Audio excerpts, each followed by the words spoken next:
एकमात्र स्टेट हम रहे होंगे जिन्होंने उस दिन भारत की भाषा के लिए भी कह दिया था कि हाँ हम हिंदी पढ़ लेंगे। बाकी किसी ने नहीं कहा। भारत के तमाम राज्य, पंजाब करा था हमें पंजाबी पढ़नी है, गुजरात करा हमें गुजराती पढ़नी है, महाराष्ट्र करा हमें मराठी पढ़नी है, साउथ करा हमें अपनी पढ़नी है, नॉर्थ ईस्ट करा हमें अपनी पढ़नी है, बंगाल करा बंगाली पढ़नी है, उड़ीसा करा उड़िया पढ़नी है। ये दुर्भाग्य हमारे पक्ष में आया कि हम भारत की हिंदी स्टेट घोषित कर दिए।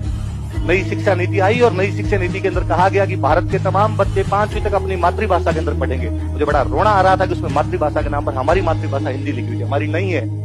हमने नेहरू जी की बात मानी थी, हमने इस देश की एकता, अखंडता, सुरक्षा के लिए अपनी जीभ कटवाई थी। हम हिंदी राज्य नहीं है। हमारी एक लैंग्वेज थी, हमारी मदर टंग थी, पर हमने भारत के लिए उस दिन हमारी मदर टंग खोई। किसी ने जीभ भी कटाई है भारत के लिए तो हम है।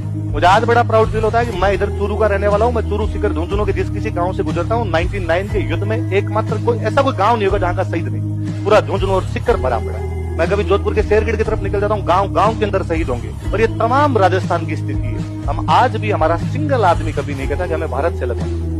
और 100 प्रॉब्लम होगी हमारे यहाँ पर, हमने कभी इस बात को लेकर समझौता नहीं। अच्छा, लोग कई बार और कहते हैं कि यार ये जहाँ प्रॉब्लम चलती है ना, जैसे कश्मीर में प्रॉब्लम चलती है, कि वहां पे मुस्लिम मेजोरिटी है, मुस्लिम्स रहते हैं इसलिए वहां पर प्रॉब्लम हो गई।